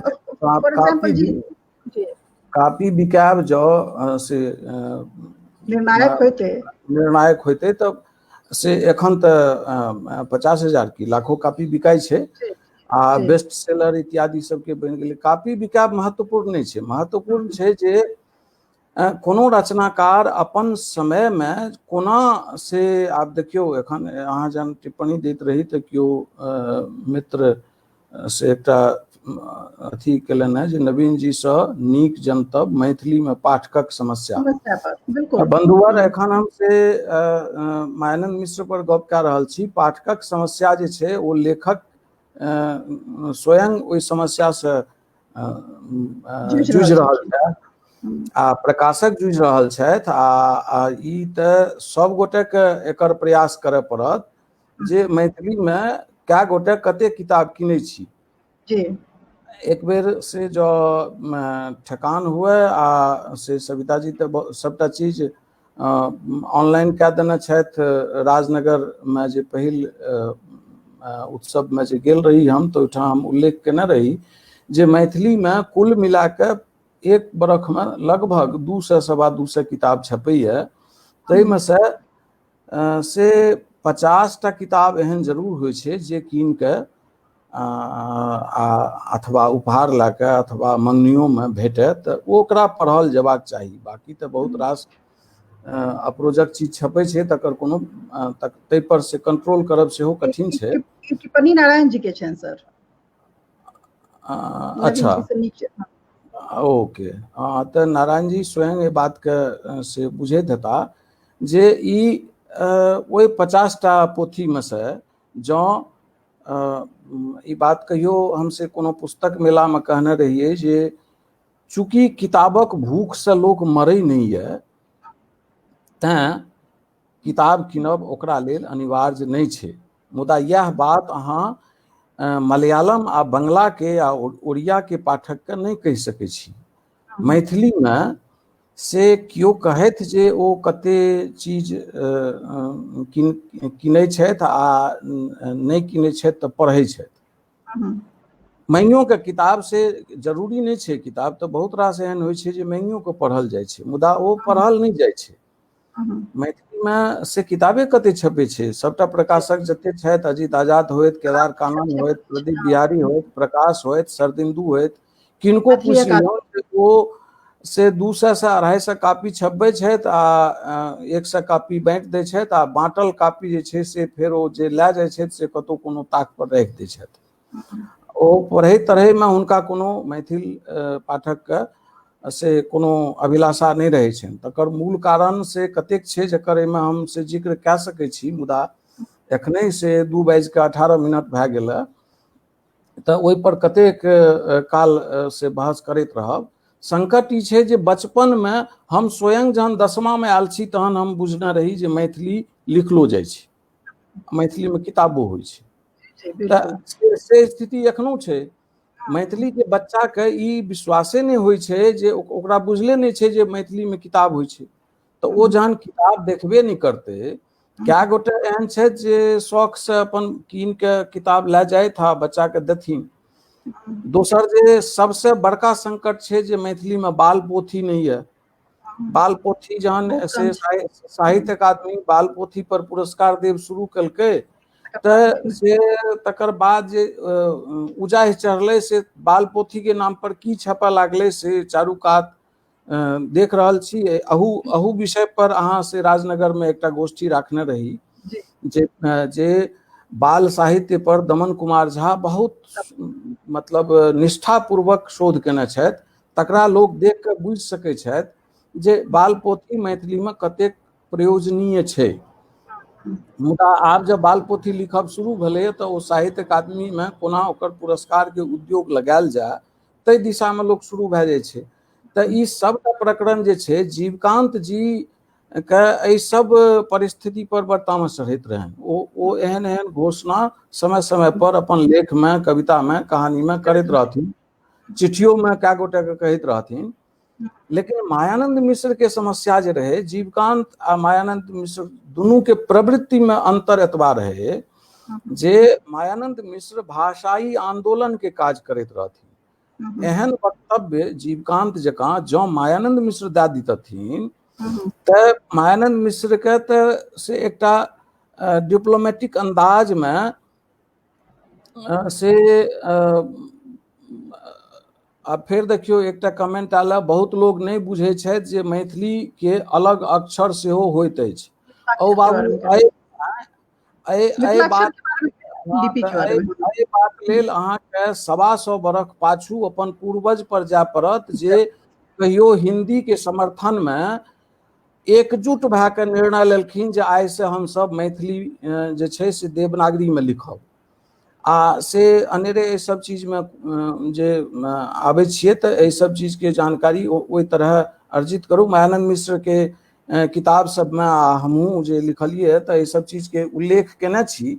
आब ओहि दिशा में जायब संभव नहीं है, जे संभव ये ततबोटा से लोक के प्रयोजनीय नहीं बुझाई छै जे हम एहि चीज के बुझी जे मातृभाषा हमरा लेल की छी। पिछला बेर एहि सब बात पर उल्लेख भेल रहे आ से ओ मातृभाषा अहाँके दए की सकैए, अहाँके परिचय दए सकैए। अहाँके बिना कोनो से अहाँके सांस्कृतिक पहचान मातृभाषा के बिना असंभव है। आ हिंदी जेना जहिना कतौ से घर से बाहर छी अहाँ शुरू कए दै छियै। अधिकांश लोक जे घर से माने मिथिलांचल से बाहर आबि गेला है, बल्कि हमरा तऽ कतेक बेर समस्या होइए से अहीं के राजनगर में जे जाइत रही तऽ पटना में जे बस पर चढ़लहुँ, मधुबनी के एकटा नौजवान हमरा बगल में बैसला, भरि बाट ओ फोन पर अपन बाप से भाय से आ परिवारक लोक से मैथिली में गप करे। आ हम ओहि रास्ता में नवे नव जाइत रही तऽ जतऽ कतौ किछु पूछिए, हम पूछिए मैथिली में, ओ जवाब दैत रहथिन हिंदी में। मधुबनी उतरलाक बाद हम पूछलियनि जे यौ ई कहू जे हम जे मैथिली बाजैत रहिए ताहिमे से हिजे के गड़बड़ी होइत रहे कि अहाँके जहन मैथिली आबैए तऽ अहाँ हमर बात के जवाब हिंदी में किया दैत रही। बात से पहिने तऽ हमरा हुए जे सहरसेटा में होइ छै, दरभंगा में होइ छै, मधुबनी में जाओ, अहाँ कोनो दुकान पर जाओ, ओकरा से गप करियो, मैथिली में किछु पूछियो, वो हिंदी में जवाब देत। हाँ, हम सब विषयांतर के तरफ चलि गेलहुँ। हमरा लगे जे सहरसा पूर्णिया में आब बेसी मैथिली बचल छै। जी दरभंगा मधुबनी खत्म भेल। से मायानन्द मिश्र के संगे ई समस्या रहनि जे एहन जेहन घोषणा जीवकांत जी केलखिन, एहन घोषणा जो से जन समारोह में कहियो आकि लिख के मायानन्द मिश्र कए देथिन तऽ ओ जे काज करैत रहथिन ताहि में हुनका बहुत रास असहयोग के संभावना भए जाइतनि। तैं ओ ई काज कहियो नहीं केलखिन। हमरा लागैए से, हालांकि ये बात के उल्लेख नहीं केने छथि, लेकिन जेना कहलहुँ जे हुनकर एकटा एकदम से अथी जकाँ सूत्र एक मुखी जे हमरा एम्हर उम्हर नहीं हेबाक यऽ, जीवन कनिएटा यऽ, ताहिमे हमरा की करबाक यऽ। तो भाषाई आंदोलन हुनका लेल बहुत महत्वपूर्ण रहनि। आ से लोक के कते तरह के बेर बेर, जेना से चंद्रशेखर एकटा बॉलर होइत रहथि क्रिकेट में, ओ हुनका जहन एक बेर एक दाफी 6टा गेंद फेंक लेतथिन आ ओहि फ्रेम में हुनका नहीं कियो आउट होइन तऽ दोसर बेर दोसर तरीका अपनाबथिन। मायानन्द मिश्र भांगक लोटा से लैके सूर्यास्त तक बेर बेर अपन ओ पलटी मारैत रहलखिन अपन शिल्प के मामला में। तैं अहाँके लागत जे भांगक लोटा छियै से आगि मोम पाथर नहीं छियै, सएह अथी बिहारि पात पाथर नहीं छियै, आ सएह सूर्यास्त नहीं छियै। तऽ एहन क्रम में से एही क्रम में ओ एकटा ऐतिहासिक इतिहासाख्यान के जे शिल्प विकसित केलखिन, से लोक के ई बुझबाक चाही जे ओ शिल्प के व्याख्यान, ओहि तरह के इतिहासाख्यान ओ कोनो एहन नहीं रहे जे मायानन्द मिश्र इतिहास नहीं पढ़बे चाहैत रहथिन लोक के। असल में वो लोक के ई बुझबे चाहैत रहथिन जे अहाँ के सभ्यता आ संस्कृति की है से देखियो ई, आ एकरा संदर्भ में अहाँ आइ जे जीव रहल छी तई में कोन तरह के मानवीयता के प्रयोजन है। समय अहाँ के लगभग 1.5 घंटा बीत चुकल है, तैं हम सीधे ओहू में थोड़े समय लागत। बीच के सबटा किताब के छोड़ैत हम से सूर्यास्त पर आबै छी, ओहिसँ पहिने चंद्रबिंदुमे एक आधटा चीजके उल्लेख करै छी जे चंद्रबिंदु कथा जे छै से एकटा रिटायर व्यक्तिके जीवन पर कथा छै। एहि विषय पर बहुत रास लोक मैथिलीमे से विभूति आनंद सेहो ओहि पर लिखलनि हैं, प्रायः विभा रानी सेहो लिखलनि हैं, ठीक से एखन सिंक्रोनाइज नहीं कयल यऽ। से उषा प्रियंवदा हिंदी में लिखलनि हैं, मुदा सबके अपन अपन से विषय एक भेला से सबटा चीज एक नहीं भए जाइ छै। हाँ, से ओकर जे ट्रीटमेंट जे बर्ताव होइ छै विषय के संगे तै से स्पष्ट होइ छै जे लेखक कहे की चाहै छथिन। यह कारण छियै जे चन्नर दास आ कीर्तनिया दूटा एके विषय पर लिखल राजकमल चौधरी की कथा भिखमंगा भिखमंगनी जीवन पर आ दूटा कथा। मैथिली में ललित के पृथ्वी पुत्र आ तमिल में सुसमुतिरम के एक घेरे से बाहर ओरुको टुकुवेलिये, दोनों के तुलना करबे तो लागत जे विषय एके छियै लेकिन बर्ताव अलग अलग छै। हिंदी में एके शीर्षक से पंच परमेश्वर शीर्षक से प्रेमचंद के कहानी सेहो छै आ रांगे राघव के कहानी सेहो छै, लेकिन दोनों के देख के अहाँके लागत जे दोनों के से धारणा अलग छै जे प्रेमचंद के पंच आ रांगे राघव के पंच दूटा अलग अलग प्लेटफॉर्म पर छै। तहिना से चंद्रबिंदु आन सब कथाकार के अछैत मायानंद मिश्र के चंद्रबिंदु जे छै ओ अलग एकटा चंद्रबिंदु के से कते संकेतार्थक छै से देखियो जे चंद्रबिंदु हिंदी वर्णमाला के एकटा संकेत छी, अक्षर नहीं। ओकर जगह कते होइ छै शिरोरेखा से ऊपर आ सामान्यतया शब्द के अंत में सबटा चीज के ध्वनि के देखियो। लोक से एठाम प्रसंग बस हम उल्लेख करै छी एकटा अथी के जे मैथिली के बहुत रास शोधार्थी आ विद्यार्थी से सुनैत हता, बाकी बुजुर्ग लोग सबके छनि जे भाषा से हमरा सबके भ्रम ई होइए जे हम भाषा सुनै छियै भाषा आ बुझि लै छियै भाषा, से बात छै नहीं। बात छै जे हम जे बाजि रहल छी एखन से हमर शब्द अहाँके कान में जाइए, लेकिन अहाँ जे ग्रहण करै छियै से शब्द ग्रहण नहीं करै छियै, अहाँ ग्रहण करै छियै बिंब। जे ओ बिंब पूरा कखन होइए जहन हम से वाक्य के अंतिम क्रियापद जे छै ओ खत्म करै छी, ओ एकदम कंप्यूटर के एंटर मारै जकाँ छै। जहिना हम क्रियापद कहलहुँ कि अहाँके दिमाग में ओ बिंब बनि गेल। यह कारण जे संपूर्ण भारतीय भाषा में अंग्रेजी से भिन्नता छै जे अंग्रेजी में पहिने कर्ता कहै छियै तहन कर्म क्रिया कहै छियै आ तकर बाद अहाँ कतबो जोड़ैत जाओ तो ओ कतबो नम्हर पंक्ति होय ओहिमे अर्थ बाधा नहीं होइ छै। भारतीय भाषा में ई छै जे अहाँ कहलिए तो ओकरा एहि सब बिंब जकाँ ग्रहण करियौ।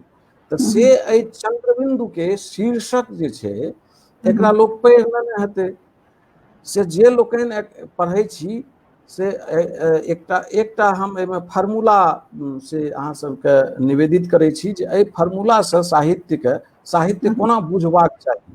एहि चंद्रबिंदु में मायानंद मिश्र के ओ संपूर्ण कथा छै जे चंद्रबिंदु के बिना ओ अनुनासिकता अहाँ कोनो शब्द में आनि नहीं सकै छी। अहाँ माँ कहियौ चाहे दुनिया कहियौ, ओ चंद्रबिंदु रहत तखने अहाँ अनुनासिकता आनबै, मुदा ओकर जगह कतऽ छै शिरोरेखा से ऊपर शब्द के अंत में एकदम निरर्थक बेमन से देल। से मायानंद मिश्र ओहि चंद्रबिंदु में एहने सन के पुरान पीढ़ी के लोक के जगह तय केलखिन हैं, मुदा ई मायानंद मिश्र के शिल्प आ हुनकर गरहेन के एकटा विशेषता छियनि जे ओ कखनो अपन से कोनो रचना में खल पात्र के सेहो एहन ओकर चित्रण नहीं करै छथिन जे पढ़ैत पढ़ैत पाठक के ओकरा पर उग्र तामस उठि जाए। आ ओकरा खून करे ले तैयार भए जाए, ओकरा प्रति घृणा उत्पन्न भए जाए, क्रोध हो, ओ से निछछ जे नीच पात्र होइए तकरोमे ओ अपन घोषणो कतौ केने छथिन जे ओकरोमे ओ कोनो ने कोनो उदात्त तत्वके रेखांकन करय चाहै छथिन। एहि बिंदु पर कहियो हम से ललित के पतित पात्रक पावन कथाकार कहे के चेष्टा केने रही। से मायानंद मिश्र एहन एहन रचना सब केने छथि। ओ जहन एकटा सूर्यास्त एहि पर आबै छी, किया तऽ आब समयो भेल आ बहुत गोटे से व्यूअर सब से आब तंग आबि गेल हेता। ओहिमे 1930 ईस्वी से ओ उपन्यास शुरू भेलै आ 1937 ईस्वी में खत्म भेलै।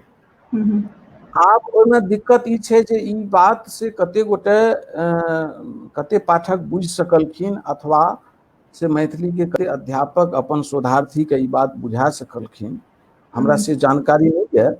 मुदा हम ई कहे चाहब जे ओहिमे अंतिम पेज में मायानंद मिश्र घोषणा केने छथिन जे ई पांडुलिपि हमरा सहरसा समाहरणालय में फेकल भेटल। ओहिमे एक ठाम लिखल रहे उपाख्यान, आ लेखक के पर कतौ नाम नहीं रहे। तऽ ई से नाम हम एहि पर एकरा हम मित्र मंडली सबसे सबके नाम देने छथिन जे हिनका सबसे विचार कए के एकरा हम एखन अपन नाम से छपा रहल छी। आ भविष्य में जँ कहियो एकर मूल लेखक आबि जेता सोझा तऽ ई हुनके नाम से छपत। असल में ई मायानंद मिश्र के एकटा शिल्प छियै। ई बात कतौ से सत्य नहीं छै जे ई हुनका भेटलै। हजारी प्रसाद द्विवेदी सेहो इएह ट्राई केने छथिन जी। मायानंद मिश्र केने छथिन। राजकमल चौधरी एकटा से परम प्रिय निर्मोही बालम हमर प्राणपति कथा जे छै तकरो संबंध में अहिना छै। मायानंद मिश्र एकटा की नाम कोन तर्कालंकार का तर्क किदैन से नाम बिसरि गेलहुँ ओहि कहानी के। एकटा कहानी लिखने रहथिन जे हुनकर अपन कलीग पर लिखल छियनि। आब ओहि कलीग में एहने बात के वो घोषणा नहीं करतथिन तऽ संकट ई रहे जहिना ओ मायानंद मिश्र के नाम से छपते तऽ सबटा पाठक ओहिमे हुनकर कलीग के ताकऽ लगते, तखन ओ कहानी जे छै प्रभावशाली नहीं होते। एहिमे से ई कहानी ई उपन्यास के जे उल्लेख केलखिन हेँ एहिमे एकरा फेकल एहि लेल ओ कहलखिन जे एहिमे नायिका बनेलखिन हेँ एनीसेंट नाम के एकटा अंग्रेज महिला के। आब एकरा जे लोक से एहिमे सबटा सूचना देने छथिन मायानंद मिश्र से प्रामाणिक सूचना छियै जे एहि किताब पर जे चैप्टर लिखलिए ओहि सबटा में ओ जे उल्लेख केने छथिन मायानंद मिश्र तकर प्रामाणिकता ले ओकर सबके संदर्भ सेहो हम दए देने छियै। मायानंद मिश्र के संगे संकट रहनि ओ उपन्यास लिखै काल जे पिछला जे ये ई से प्रायः 2003 के आसपास के लिखल छियै। 2003 में हिनकर किताब ओ स्त्री धन खत्म भेल रहनि। 2005 में से लिखल हुनकर एकटा चिट्ठी है जाहिमे ओ कहलखिन जे हौ आब से लीक नहीं होइए, थाकल जकाँ लागै छी आ नामवर जी कहै छथि किछु आर लिखै लए जैसे अहाँके से हमरा आब नहीं होइए लीक। एकर मतलब ई भेल जे आब एहि पंक्ति के अर्थ लगाबियो, एकरा सोझे सोझ एना करबै जे मायानंद मिश्र एकर बात नहीं लिखलनि। एहि पंक्ति के अर्थ छियै जे मायानंद मिश्र लग में लिखै ले एखनो बहुत रहनि, मुदा ओ जे कहलखिन जे आब लीक नहीं होइए। 2003 में जहन स्त्री धन लिखैत रहै तऽ ओहिसे पहिने से एकरा सूर्यास्त के पूरा कए के देलखिन आ ओहिमे नील के खेती के विरोध आ से ओहिमे मिथिलांचल में कोना सबटा प्रक्रिया भेलै। ओ सहरसा से पूर्णिया के बीच में धर्मपुर नाम के एकटा गाम के रचना कए के ओहिमे सबटा चीज के उल्लेख छै। सूर्यास्त में एकरा जँ केओ मैथिल युवा चाहैत जँ से मिथिलांचल के इतिहास अथवा समाजशास्त्र अथवा हिंदी अथवा अंग्रेजी अथवा संस्कृत अथवा मैथिली के केओ शोध निदेशक अथवा शोधार्थी बात सुनि रहल छी तऽ हम निवेदन करब जे ओ एहि प्रसंग में ई ताकै के चेष्टा करैत जे बिना मतलब के मायानन्द मिश्र के कतोक रचना देखबै तऽ ओहिमे अहाँके साफ साफ बुझायत जे स्वाधीनता आंदोलन में मिथिलांचल के कतेक योगदान छै। यदुनाथ झा यदुवर, छेदी झा द्विजवर, चंदा झा हिनकर सबके रचना सबके देखला से अहाँके सोझे अंदाज लग जायत जे जा धरि मिथिलांचल में स्वाधीनता आंदोलन के लेल कोनो उग्र वातावरण नहीं रहे ता मैथिली में ई रचना रचल कोना जाइत रहे। तऽ से सबटा छै, मुदा ओ मिथिलांचल के जे आंदोलनकारी सब रहथिन तकर सबके कोनो उल्लेख न वेबसाइट पर कतौ भेटैया न कोनो ठाम ओकर अभिलेख छै। तऽ से कियो शोधार्थी सब एहि दिशा में बढ़ि चलैत आ मायानन्द मिश्र के सूर्यास्त उपन्यास में ओकर बहुत रास पृष्ठभूमि छै, ताहि दिशा में ओ काज कऽ सकै छथि। ओहिमे मायानन्द मिश्र अलग से चीज के उल्लेख केने छथिन जे स्वाधीनता तऽ भारत के भेट गेलै, मुदा स्वाधीन भेलाक बाद जे भारत के स्थिति भेलै, भारतीय संस्कृति के जे स्थिति भेलै आ जेना जेना कए कऽ से जहन बिहार राज्य बनैत रहे, ओहि राज्य बने काल जे मैथिली के संगे जे राजनीति भेलै, प्रस्तावित रहे मगध मिथिला। बिहार जहन अलग राज्य बनैत रहे तऽ मगध मिथिला नाम के हटा के बिहार नाम राखब जे छै आ ओकरा बौद्ध से जोड़ब जे छै ओ एकटा राजनीति रहे। किया तऽ मगध मिथिला नाम जहिना रहि जाइते ओहि राज्य के तऽ मैथिली के से भाषा बनबे पड़तै। तऽ मैथिली के अहित करे के लेल बिहार सरकार के सुनियोजित नीति तखने से ततेक चालू रहलै जे बाद के दिन में आबि के दूटा महान विद्वान माहेश्वरी सिंह महेश से अंगिका भाषा उद्भव एवं विकास एहने सन किछु विषय से आ बज्जिका भाषा उद्भव एवं विकास पर मायानन्द मिश्र बहुत विस्तार से लिखने छथिन। से रामवृक्ष बेनीपुरी से लिखवा के बिहार राष्ट्र भाषा परिषद से प्रकाशित करा के मैथिली पर आघात करे के चेष्टा कयल गेलै। एकरा सबके से जँ हम अपन संपूर्ण लिप्सा के त्याग के तखन जे देखब शुरू करी तऽ ई नीक जकाँ व्यवस्थित बात बनि सकैए। मायानन्द मिश्र के सोझा में संकट रहनि जे ओहि 18 वर्ष के से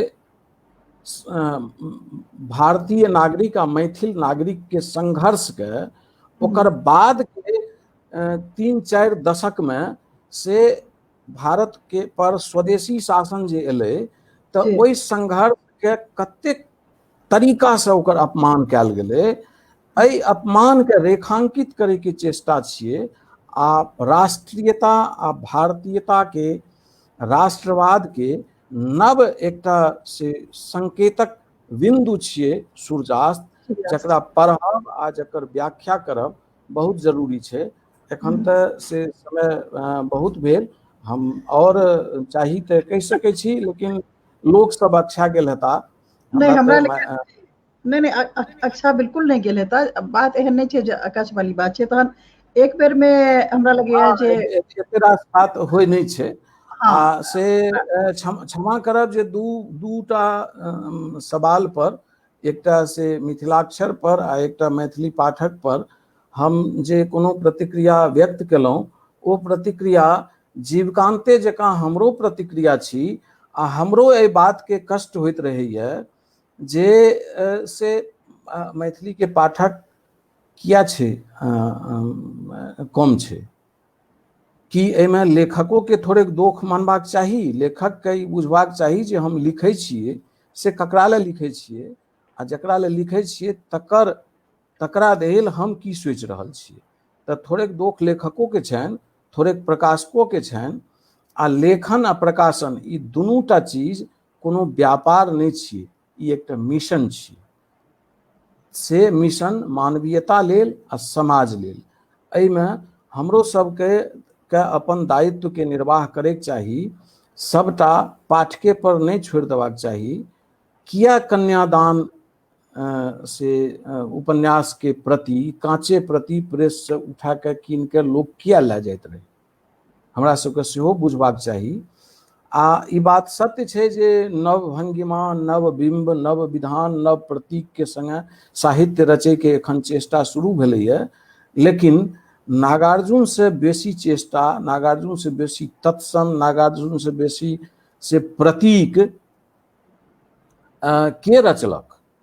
बूढ़ वर्मा जे से विलाप से कविता में बाबा जना कहने छथिन, या कतेक तान से सेन कतेक रवि वर्मा चरा रहल छथि गाय, या गौरी पहिरैत फाटल नुआ छनि करमहि में लागल भुआ, कार्तिक गणेश छथि गिर रहल उसनल अगबे अल्हुआक पात, सरिपहु पाथर भेलह तू बाबा वैद्यनाथ, किन्नहु नहीं झुकतौ तोरा सामने हमर माथ।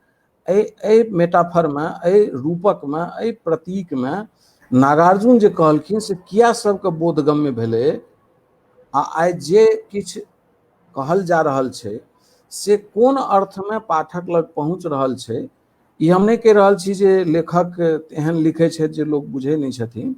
सर में सब दुनू दिस से जेना नव बिंब के बात के लिए तो बहुत लोग छथि, महाप्रकाश छथि, जीवकांत स्वयं छथि, कीर्तिनारायण मिश्र छथि, मंत्रेश्वर झा छथि, बहुत रास लोग के कहलिए। इनफैक्ट शेखर प्रकाशन से निकलल एकटा अथी छै, नव कविता पढ़ि रहल छलहुँ हैं रामानंद झा रमन के, ओ पूरा जे छै से तथ्यात्मक तौर पर जे छै से विवरण केने छथिन जे नव बिंब विमर्श कतऽ से आबि रहल छलैए आ किनका किनका से आबि रहल छलैए।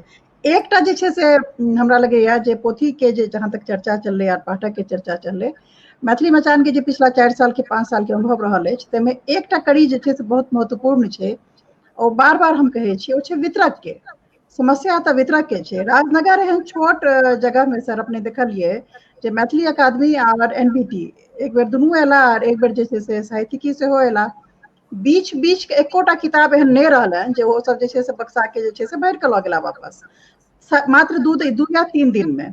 तो जतऽ पाठक के प्यास छै, समस्या इहो छै जे हुनका पास पोथी उपलब्ध कराबे के नहीं छनि, हुनका पास गाइडलाइंस नहीं छनि, जे कि अपने से हम आग्रह केलहुँ हैं जे अपने एक तरीका के गाइडलाइंस तैयार करबै। ओ एखन जहन सामाजिक संजाल के जे नव नव अथी हेतै में ओ विभ्रमित छथि, हुनका पास तहन जे सहज उपलब्ध छनि। हमसब तऽ सर किरानो के सामान अब ऑनलाइन मंगाबै छियै, अब टिकली बिंदी सेहो ऑनलाइन मंगाबै छियै, किताब जाके किताब के दुकान सबटा बंद भऽ रहल छै। एना में अहाँ केना हमसब सोचै छियै जे पारंपरिक विधि सब छै, पोथी के बिकायब आ पाठक के पढ़ब, ओही सब बेच जेतै। नव नव विधा में प्रवेश करऽ पड़तै, वितरक के सजग होअ पड़तै, अलग अलग जेना नवारंभ अपन वितरण के समस्या जे छै से खुद टैकल हम देख रहल छियै जे कऽ रहल छथि, तहिना हमरा लगैया जे अलग अलग अथी के सेहो, जेना दोसर एकटा छै समस्या जे एक एक घर में 3-3 टा प्रकाशन छै, ओकर कोनो ISBN नंबर नहीं छै, ISSN नंबर नहीं छै, 300 कॉपी छपेलखिन, अगला बेर ओ गायब भऽ गेलै। हम अहाँके 150 दिअ, अहाँ हमरा 150 दिअ, ओही में ओ मैथिली लेखन खत्म भऽ गेलै। एना में किछु लेखक के छोड़ि कऽ बाकी लेखक के जे समस्या रहलनि हैं प्रकाशन करे के और ओकर वितरण के, ओ हमरा लगे एकटा बहुत प्रमुख समस्या छै, जाहिसँ लेखक सब पाठक के जे छै से बिलगाव भेलै। ओ सब कएटा अथी छै जे पर हम सब चर्चा कऽ सकै छी, ऑल टुगेदर एकटा अलगे चर्चे हेतै। एखन जे छै से जी हम इएह आग्रह करब जे संभवतः अपने सबके विषयांतर खूब भेलै, नीक भेलै जे भेलै, कोनो एकर एहन hard format, hard line format नहीं छै जे जहन प्रोफेसर देवशंकर नवीन बात करे ले एलखिन है मैथिली पर, तऽ विषयांतर भेनाइ स्वाभाविक छै। अपने सब गप कऽ रहल छी, कोनो राजाज्ञा के जे छै से पालन नहीं कऽ रहल छी। से हम आग्रह करब जे हमरा लगैया संभवतः हिनका पर रहब जे छै से किछु बहुत किछु रहि गेल है माया बाबू पर, तो अपने चाही तकर तेसर कड़ी सेहो कयल जा सकै छै। ओना अपने से आग्रह कयल जा चुकल अछि। हमरा कोनो एहिमे आपत्ति नहीं है, मुदा से एकटा कहबै जे विहंगम दृष्टि में जी आनंद मिश्र पर तो 1-2 सेशन में काज किया हेतै, ओ तऽ जहन किताब लिखे में हमरा 8 मास लागल है, तो 1-2 सेशन में तो संभव छै नहीं। आ से ई किताब लिख के हम यो नहीं कह सकै छी जे मायानंद मिश्र पर सब किछु कहि देल जा चुकले, तो से एक एकटा किताब पर से 4 पेज के एकटा कि 5 पेज के राजकमल चौधरी के कथा छै ललका पाग, ओहि पर से एकटा हमर लेख छपल ये 34 पेज के, 34 पेज ओ के हाँ, तो ओ पर किछु राखि लेलिए। हाँ, तो ओहिमे ई छै जे हाँ, ओ जे अहाँ छपल जे देखने छियै ताहिमे संपादक के गड़बड़ी छनि। ओ संपादक जे चीज अपना लायक नहीं बुझेलनि, तकरा वो हटा देलखिन, तऽ खैर ओ तऽ हुनकर अपन दृष्टि छनि। तऽ ई कहलहुँ जे से रचना बहुत छोट होइ छै आ ओकरा जेना मैसेज बहुत पैघ होइ छै। से मानन्द मिश्र के एकटा कविता छै पैघत्व। पैघ नहि होइत अछि आसिन मासक, आसिन कार्तिक, आसिन भादव आसिनक तिख रौद, पैघ होइत अछि, एक सेकेंड जी जी बैटरी अथी भए गेल रहै। अच्छा पैघ नहि होइत अछि भादव आसिनक तिख रौद, पैघ तऽ होइत अछि क्रेन जे उतरल इंजिन के पटरी पर चढ़ा दैत अछि। तऽ आब ई मात्र 2 लाइन के कविता छै। एकर व्याख्या में हमरा जँ अहाँ समय दी तऽ हम 1.5-2 घंटा एकर व्याख्या कए सकै छी। सर समय से मचानी के कहलहुँ जे राजकमल ई मानन्द मिश्र पर से एतबेटा कहब पर्याप्त छै से हमर अथी नहि यऽ। मुदा ई छै जे एखन जे दू सत्र भेल है, ताहिमे तऽ हम केवल अपना दिस से वक्तव्य दैत रहलहुँ हँ। तऽ अहाँ चाही तऽ ई घोषणा कए सकै छी जे किछु गोटे जँ थोड़ेक प्रश्न मायानन्द मिश्र पर अहाँके से साझा कए दैत तऽ अगिला बेर ओहि प्रश्न पर से गप भए सकैए। जी जी आ से ई तऽ एखनो अहाँके देखा गेल ने जे एखन गप कए रहल छी मायानन्द मिश्र पर, तऽ से सबके अपन अपन सब श्रोताके अपन अपन रुचि छनि। मायानन्द मिश्र पर गप कए रहल छी तऽ मायानन्द मिश्र से के प्रसंगमे सवाल करैके बदलामे, किया तऽ हुनकर अपन चिन्ता से प्रमुख छनि। हुनकर चिन्ता छनि जे एना किया भए रहल छै, हुनकर चिन्ता कमजोर छनि से बात नहि छै। बात छै जे चिन्ता हुनको एतबा जायज छनि जे भाषा लिपि के संबंधमे जे गप केलनि, हुनका प्रायः ई बात नहि बुझल हेतनि जे हमर पूर्वज, या एहि संबंधमे कए बेर हम कहै छी ने जे मैथिलके संगे संकट की छै जे ओ जँ अहाँ पर दरदि जेता तऽ अहाँके पाग बना लेता, तुरत्ते देवता बना देता। आ कनिये एक रत्ती अहाँसँ विमुख भेला तऽ पनही बनबैत हुनका देरी नहि लागतनि। ई हमर पूर्वज के ओहि समयमे कते पैघ भूल भेल रहै। अहाँ मोन पारियौ एहि संपूर्ण प्रक्रियामे हिन्दी उर्दू विवाद अंग्रेजके जन्मायल से व्यवसाय छियै। आ तकरा एखन के लोग जे छै से अपन हवा दए कऽ अपन राजनीतिक दाँव पेच खेला रहल है। एहि दाँव पेच में संस्कृत के पंडित कुदलखिन, हिंदी के पक्ष में मैथिलो कुदल। तऽ संस्कृत वला लोक सब तऽ ई नहि तैयार भेलखिन जे ठीक छै आब जे छै हम से पढ़बो करब, संस्कृत जे पढ़ब से हिंदी मीडियममे पढ़ब, लेकिन मैथिली के लोक अपन लिपि त्यागि कऽ तुरंत आबि गेलखिन एहिमे। जी आब अहाँके माथ पटकि के जहाँ मरि जेबै, ई संभव नहि छै जे आब आइ के तारीख में अहाँ कोनो व्यक्ति के मिथिलाक्षर दिस वापस कए सकै छी। अहाँके ज्ञान भेटैए, अहाँ सीख सकै छी। हम स्वयं जहन एम ए मे परीक्षा दैत रही तऽ थोड़े दिन अभ्यास केलहुँ आ तकर परिणाम भेलै प्रलोभन कते देल गेलै से देखियौ, जे ओ 10 नंबर के एकटा की कहै छै अनिवार्य से होइत रहै जे एतबा चीजके, एहि लाइनके, एहि पंक्तिके अहाँ मिथिलाक्षरमे लिखू। आ लिख दै छलियै, ओतबा नंबर एकदम गणित जकाँ ओतबा के ओतबा नंबर आबि जाइत रहै। लेकिन कतबो प्रलोभन देलाक बाद आइ के तारीख में हमरा पीढ़ी में कि अहाँके पीढ़ी में किछु नौजवान सब छथि, एकटा ओ राकेश छथि प्रायः, और 1-2 गोटे के नाम एखन बिसरा रहल जे ओ सब मिथिलाक्षर सिखबैके दिशामे खूब काज कए रहला है। बहुत किछु गोटे एहनो छथि जे एहि दिशामे से प्रोजेक्ट सब लए कऽ कमाइ खायके सेहो व्यवस्था सब भेल छै। बहुत पैघ रैकेट सब सबके एहिमे लागल छै जे सब होइत रहतै। देखियौ ओहि बीचमे किछु काजो होइ छै। काजो होइ तऽ छै। हाँ, तैं ओ जकरा जिनका जे कमाई के छै ओ किछु करबै तऽ ओ कमेनिहार जे छै ओ कमा लेबे करतै।